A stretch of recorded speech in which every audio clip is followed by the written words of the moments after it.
사랑하는 기쁨의 교회 성도 여러분 안녕하세요. 오늘은 다 같이 고린도 후서 7장 2절에서 11절까지의 말씀을 함께 묵상하겠습니다. 마음으로 우리를 영접하라. 우리는 아무에게도 불의를 행하지 않고 아무에게도 해롭게 하지 않고 아무에게서도 속여 빼앗은 일이 없노라. 내가 이 말을 하는 것은 너희를 정죄하려고 하는 것이 아니라 내가 이전에 말하였거니와 너희가 우리 마음에 있어 함께 죽고 함께 살고자 함이라.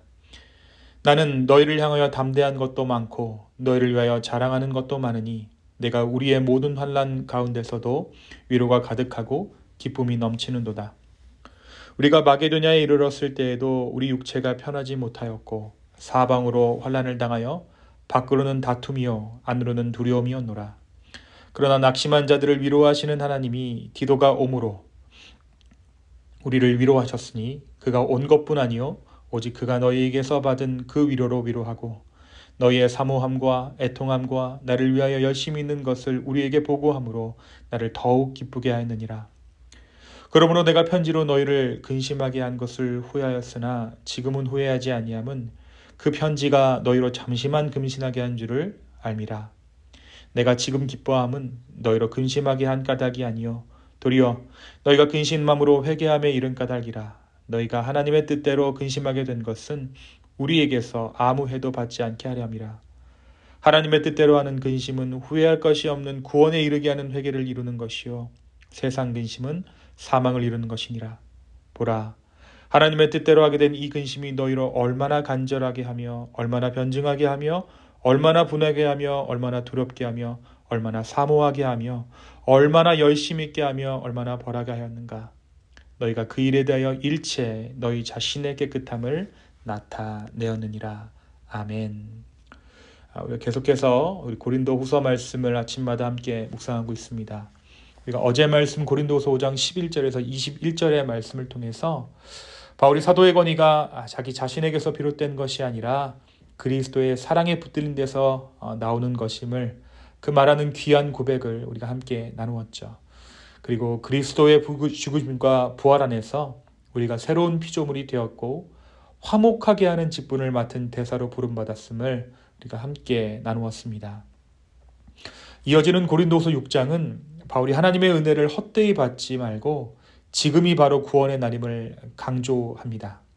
그리고 그 하나님의 은혜로 말미암은 자신의 사역이 얼마나 정직하고 헌신적으로 이루어졌는지를 변증하는 것이 고린도후서 6장의 내용입니다. 오늘 우리가 묵상하는 7장에서 바울은 고린도 교회의 회개 소식을 듣고 큰 위로와 기쁨을 누렸음을 고백합니다. 그리고 회개가 가져오는 진정한 열매를 오늘 말씀 7장에서 이야기하고 있죠. 특별히 오늘 우리가 묵상하는 2절에서 11절까지의 말씀은 바울이 자신의 사역과 고린도 교회와의 관계를 다시 한번 따뜻하게 확인하는 대목입니다. 먼저 바울은 우리가 아무에게도 불의를 행하지 아니하였고 아무에게도 해롭게 하지 아니하였다. 그리고 아무도 속이지 아니하였다라고 말합니다. 자신이 교회를 해친 적이 없다라는 것이죠. 바울은 단순히 자기 방어를 위해 이 말을 한 것이 아닙니다. 오히려 교인들에게 너희를 향한 나의 사랑이 진실하다라는 것을 알리기 위해 이 말을 하고 있습니다. 바울은 교인들에 대한 깊은 애정으로 너희가 우리 마음속에 함께 있어 함께 살고 함께 죽는다라고 오늘 말씀 3절 가운데 고백하고 있는 것을 우리가 보죠. 그리고 나서 바울이 무엇을 이야기하냐면 바로 디도를 통해 내가 고린도 교회 회개 소식을 들었다라고 이야기합니다. 그리고 그 회개의 소식이 자신의 마음에 얼마나 큰 위로와 기쁨이 되었는지를 고백하고 있습니다. 바울이 고린도 전서와 후서 사이에 눈물의 편지라는 편지를 고린도 교회에 보냅니다. 근데 이 눈물의 편지에는 고린도 교회의 회개를 촉구하는 내용이 담겨져 있어요. 바울이 눈물로 이 편지를 썼을 때 교인들이 그 편지를 읽고 마음에 큰 근심을 가졌음을 알고 있었습니다. 그래서 바울이 처음에는 그들을 너무 아프게 했나 후회했다라고 말씀을 기록하고 있죠. 그런데 결국 그들이 했던 그 근심이 하나님의 뜻대로 하는 근심으로 나타났음을 보고 기뻐합니다. 여기서 바울은 세상 근심과 하나님의 뜻대로 하는 근심을 구분합니다. 그리고 세상 근심은 결국 죽음을 가져오는 근심이다라고 말하죠. 그것은 자기 연민, 절망, 자체 속에 사람을 머물게 해서 사람을 더 깊은 죄와 좌절로 몰아넣게 됩니다. 그러나 하나님의 뜻대로 하는 근심은 자기 자신을 돌아보고 하나님 앞에 돌이키게 하는 힘이 됩니다. 그리고 그 결과는 구원에 이르는 회개입니다.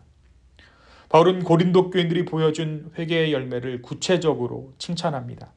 얼마나 간절하게 했는지, 얼마나 변호하게 했는지, 얼마나 분하게 했는지, 얼마나 두려워하게 했는지, 얼마나 사모하게 했는지, 얼마나 열심을 내게 했는지, 얼마나 벌하게 했는지.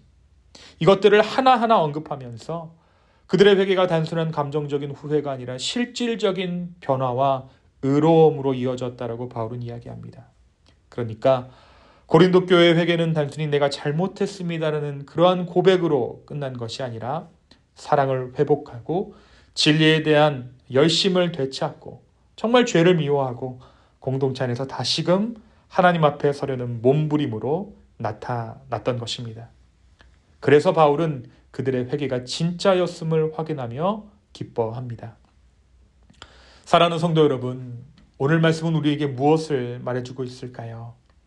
먼저 오늘 말씀 가운데 바울이 구분하는 세상 근심과 하나님의 뜻대로 하는 근심에 대해 우리는 깊이 생각해 볼 수 있을 것입니다.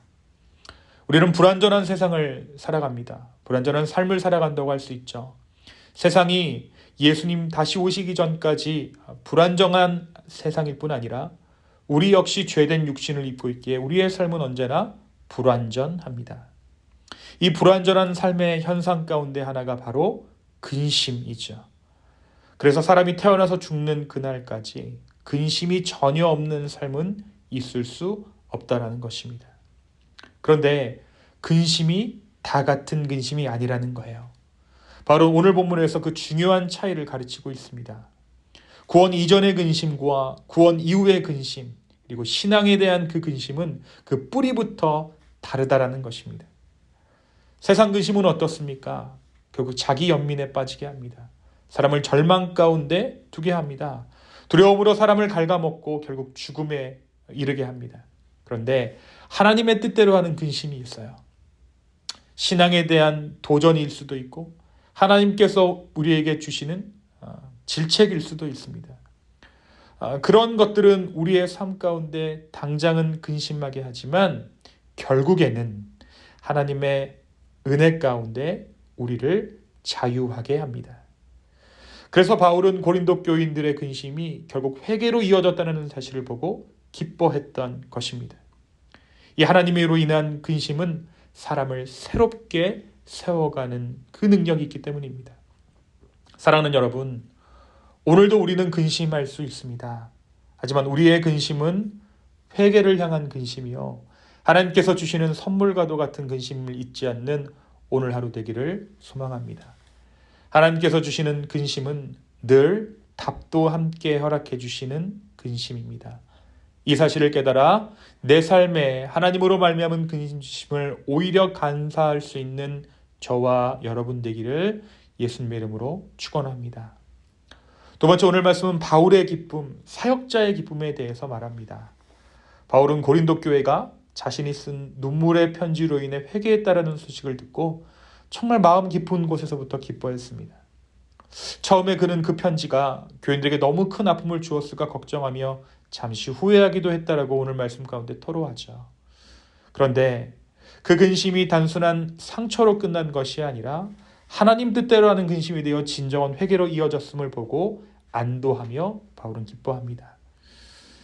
이 바울의 기쁨은 단순히 자신의 권위가 회복되었다는 데 있지 않습니다. 오히려 그의 참된 기쁨은 하나님의 성도가 다시 회복되고 하나님의 교회가 다시 회복되고 복음 안에서 새롭게 세워지는 것을 보는 데 있었습니다.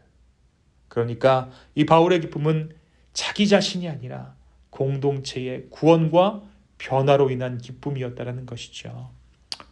오늘 우리의 삶에도 이러한 기쁨이 있기를 원합니다. 단순히 내가 하고 있는 일이 잘 풀려서 오는 그러한 기쁨이 아니라 누군가가 복음으로 다시 세워지고 한 영혼이 회개하여 주님께 돌아오는 것을 보는 기쁨이야말로 우리에게 진정한 기쁨이기 때문입니다. 여러분, 그것이야말로 하늘의 기쁨이며 우리에게 주시는 가장 큰 위로인 줄로 믿습니다. 오늘 우리의 삶 가운데 누군가의 변화를 기뻐하고 회개를 기뻐하는 이 진정한 기쁨이 넘쳐나는, 공동체의 회복을 보고 기뻐할 수 있는 그러한 기쁨이 넘쳐나는 저와 여러분 되기를 예수님의 이름으로 축원합니다. 이 시간 함께 기도하시겠습니다. 주님, 오늘 우리의 삶 가운데 주의 말씀 주심에 감사합니다. 주님, 오늘도 우리는 근심합니다. 그러나 이 근심이 하나님께로부터 오는 근심임으로 인해 감사합니다. 그리고 이 근심으로 통해 정말 우리가 온전히 주님 기뻐하시는 삶, 그런 삶으로 변화되기를 소망하오니 성령님, 오늘 우리의 삶을 인도하여 주시옵소서. 지금 다시 한번 우리의 마음을 드립니다. 우리의 삶 주님께 드립니다. 주여, 우리를 긍휼히 여겨 주시옵소서. 감사합니다. 이 모든 말씀 예수님의 이름으로 기도하였습니다. 아멘.